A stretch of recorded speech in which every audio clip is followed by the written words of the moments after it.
None of the ruins are visible from down here. And if Father did explore this site, I see no sign of it yet. I still don't see how Thailand is connected to Vikings, or ruins under the Meta, hell, even Avalon for that matter. Helheim's it. Various myths use different names, but they all apply to the same remnants of the ancient world.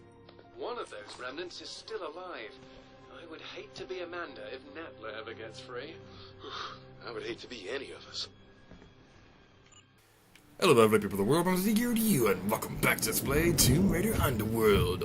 In the previous episode, we reunited with Natla and Amanda, and Natla gave us instructions on where we can find Thor's gauntlet so that we can open up Helheim.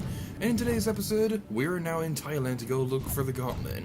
So without further ado, let's go face these sharks, who are unfortunately not in the Weavers in this game, but we're not playing the Weavers in this game right now, we're playing the Xbox 360 version. Except later in the episode when we go demonstrate on-screen differences between the Weavers. But anyway, we're not focusing on that right now. We're focusing on this. Let's destroy the sharks. Alright, so something that's pretty well worth mentioning is right before you begin this level, you're given some options on the gear that you can bring into this location. You'll be given the options of trying out some different outfits that you can wear. Like you can have the jungle shorts or jungle pants and things like that. There's also some DLC outfits that we can get later in the game, which I'll be talking about later. So that's something that's pretty interesting. What's also interesting is the fact that you can also get some different weapons with this way. The one I chose was the assault rifle because this is my favorite weapon from what I remember of this location. There's also a shotgun, tranquilizer gun, some machine guns, and all that good stuff. But something that's interesting though is that I believe on the Weavers, you don't really have an option at all to choose an outfit or anything like that. Your default outfit would be the jungle shorts and some machine guns, so something that's pretty well worth mentioning. But aside from that, there aren't very too many differences between this level, between the Wii and Xbox 360 version. And speaking of which, I kind of made a mistake the past couple episodes because there were a couple things I wanted to point out that I just unfortunately never did. So we'll be taking care of that at the end of the episode, so stay tuned for that if you want. So this first area right here is very identical between both of the versions, so that's something that's pretty well worth mentioning. And one thing that's also kind of nice is a lot of the artifacts in this region, in this part of the game, are a little bit more simplistic to find than the ones in the Mediterranean Sea, so it's pretty cool. There are 10 of them in this first level, so there are going to be like a couple that we are going to need to find, but it's not too bad. I want to double check how many do we have right now. We have 2 of them. Okay, so we're good to go. We can jump down here and jump. Whee! I do love this location. Thailand is probably one of the more beautiful locations in the Tomb Raider series, and I think a lot of the Tomb Raider fans can agree with me on this, because you see a lot of people saying this is one of the most breathtaking locations in the series, and I completely agree with that. This part of the game is so gorgeous, and what's really cool is it's still gorgeous on the Wii version. So you'd think that the Wii version would be like completely downscaled and things like that, and it doesn't look nearly as good. But no, the Wii version actually looks pretty good too. No, they definitely have skill. But I got a couple things. Ah, spiders! Spiders! Spiders! Spiders! Spiders! Spiders! Spiders! Spiders! Whew, we're good. You'd think that the Wii version would be kind of like a big downscale in graphics, and there are a couple things that they did cut corners on. But it still looks gorgeous even on that version of the game. So the next reward we can get is over here. So, yay, that's neat. I want to double check. Is that all the rewards we can get in this area? I think it is. Alrighty then. So let's go over here. That waterfall just looks so gorgeous. This is such a pretty game! Alright. And one more thing I want to bring up before we move on is this right here. We can get another achievement by swan diving off this cliff. Oh. I thought I got that achievement before, but I apparently didn't. So that's something that's pretty fun. So, yeah, that should be Swan Diver 3. But the thing is, I completely forgot to get this the regular Swan Diver 2 award from the previous level location thing. We are going to be talking about that at the end of the episode when we go over differences that I missed. But as for right now, fast forward! Duh.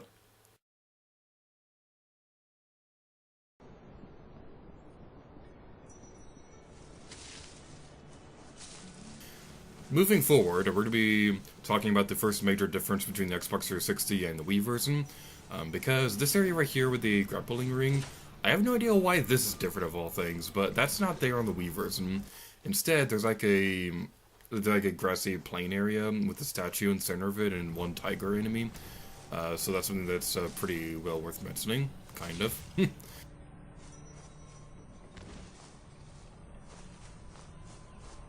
But what we also want to do is when we go over here, this area right here is not in the Wii version either, so that's a little unusual. I'm still convinced that the Wii version was like the beta of Tomb Raider Underworld that they just released because they didn't have time to make a proper version of this game on the Wii, so that's a little unfortunate. So let's go over here. Try that again. Hopefully something failed. Yeah, we did it. All shall fear my platforming skills. Alright, so yeah, we got the jar, and I think there should be another reward over here. I'm looking over my notes while I'm reading this. No, there isn't. Okay, so next reward is a little bit further down the road than I thought it would be.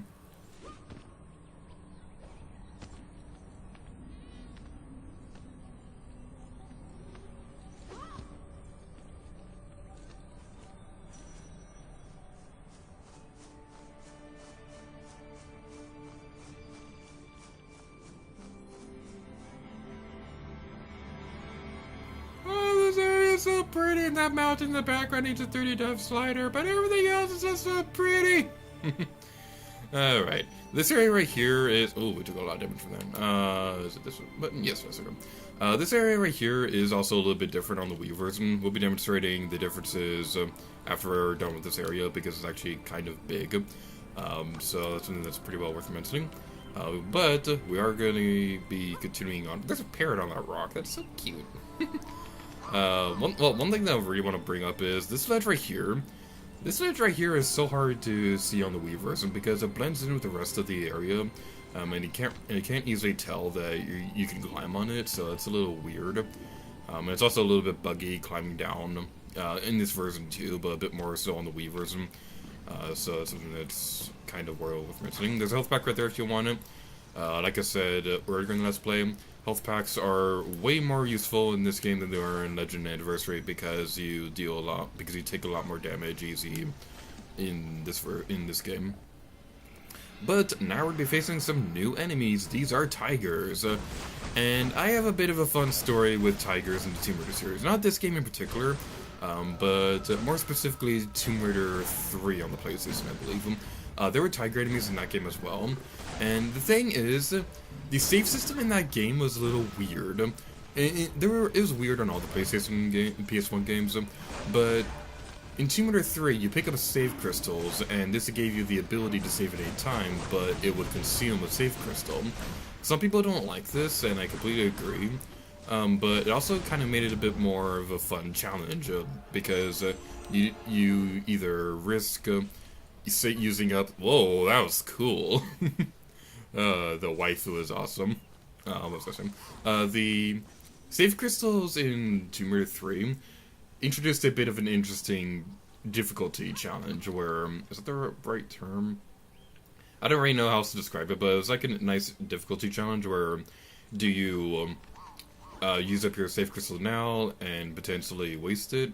And by waste it I mean you could have probably used it at a better location later because there's a much more difficult trap coming up, or you could not use it and you would die and have to go really far back. So that's kind of like an interesting challenge with the original PlayStation game. Now going back to my story, the tigers in that game were pretty difficult to deal with, probably more so in this game because of the way the combat was handled in the original Tomb Raider games. But the interesting thing is, I faced a tiger enemy. I was in a room with a tiger enemy, and I had no idea it was there before I used my save crystal. So every time I died, and this is a very difficult level, so I died numerous times. Okay, well, first of all, there's some bad stuff over there I want to take care of real quick. I also have a fun story about this mechanic of firing at enemies when you're digging off ledges and stuff like that. I'm saying way too much. I'm bad at that. Let's go over here. There we go, saying it again. What we want to do is we want to be on top of this area and jump. I just love that so much. It's so cool. The animations for climbing this game are just so smooth and so awesome. But yeah, Tomb Raider 3 is, going back to that game for a little bit, that game is like widely regarded as the hardest of the original PS1 games. And from what I've experienced of those games, okay, let's see here, these guys, because they're bothering me. The Tomb Raider 3 is legitimately a really hard game. There's another artifact over here. Let's go grab it. And check to see how many we have. Alright, we only have 2 more, so yeah, we're almost done with this level already, so that's gonna be pretty fun. So let's go over here. What you want to do is, I believe you want to go over here for our health pack if you want it, so that's gonna be pretty neat. So while we go over here, I guess one thing that I could talk about real quick is what this area was like in the Wii version. Because the Wii version of this area was a little weird, because basically you were climbing around the ruins in a slightly different manner, and this is perfectly fine and all, but there was kind of a big oversight in this area that made it way more easier than the developers probably intended it to. Because the way this game worked was, there would be like an on-screen indication of where you can use a grappling hook.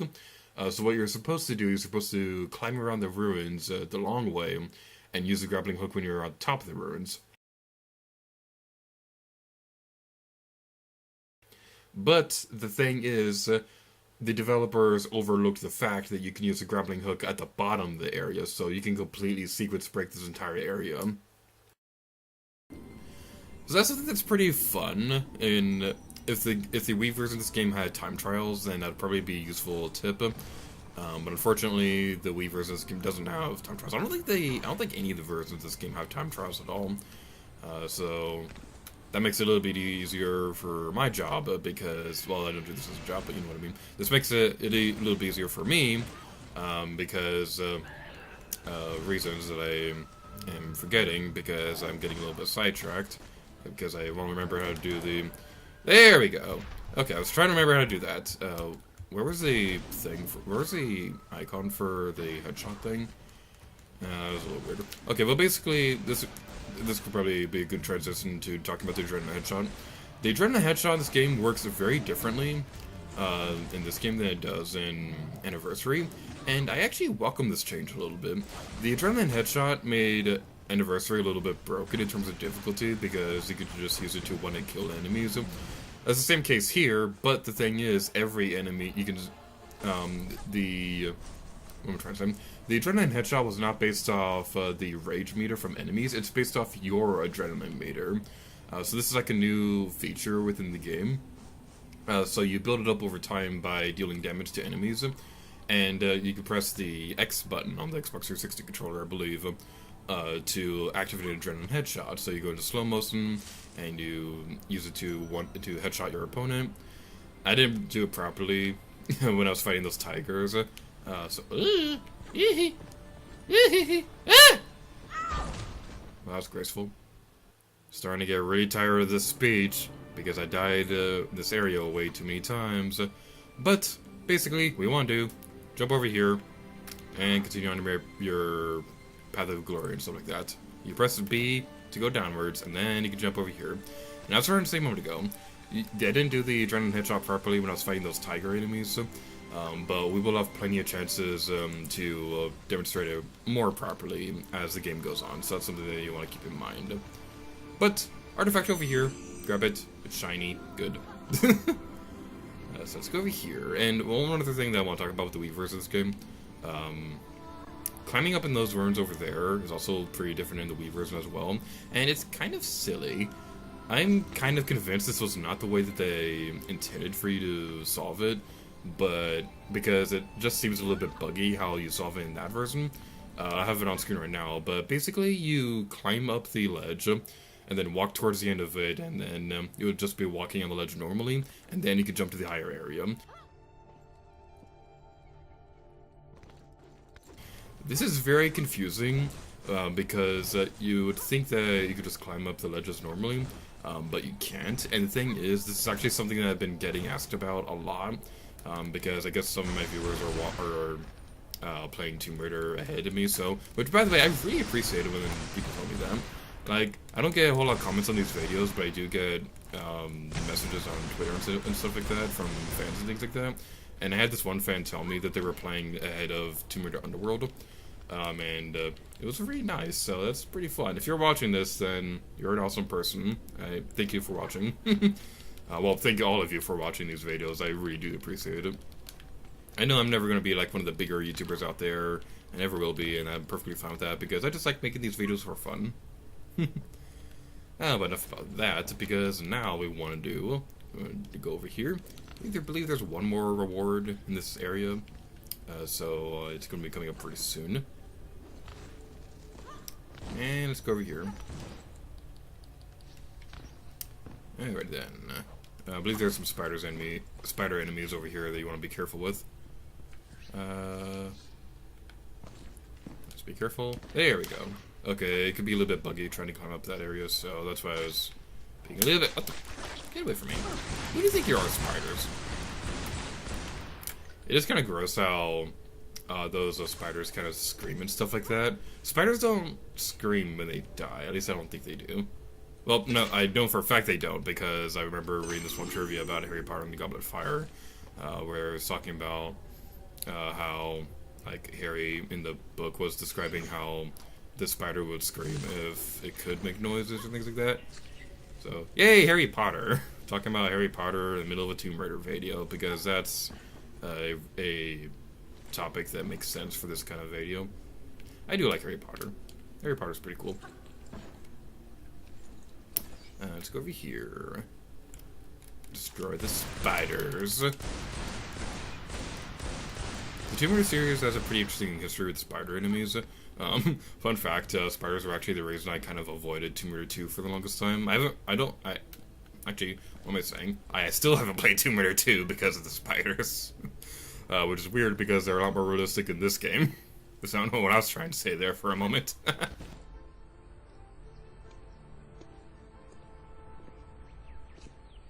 The characters are Vedic Sanskrit. They're severely weathered. Bhagavati of the 7th. It must be referring to the capital of Patala, the lowest infernal world in Hindu tradition. It's a netherworld populated by snake people, although the enlightened one, Narada, spoke rather fondly of it.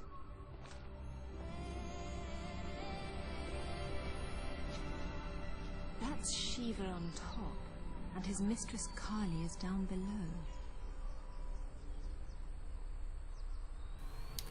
Alright, that's gonna be it for this episode of Tomb Raider Underworld. So thank you guys so much for watching this video, and until next time, let it gear to you. Oh yeah.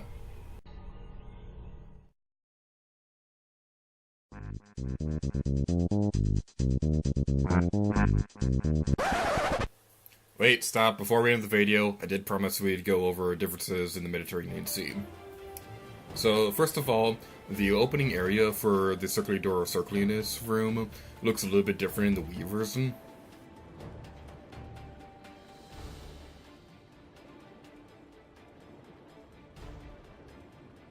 In the room right before you collect Thor's Gauntlet, you do a wall jump instead of climbing up a pole to get into the room with the rocks. You swim underneath the water in the water room to leave that area rather than climbing through a tunnel like you do in the Xbox 360 version. There are way too few enemies on the boat. And there's also a Wii exclusive puzzle on the boat.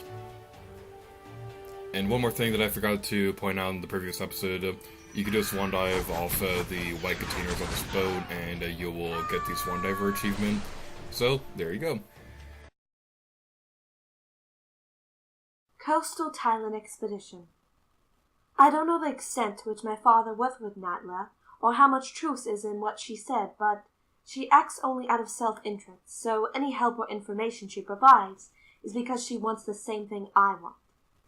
I can therefore assume that whether my father explored this site or not, there is likely something here that will get me closer to Avalon.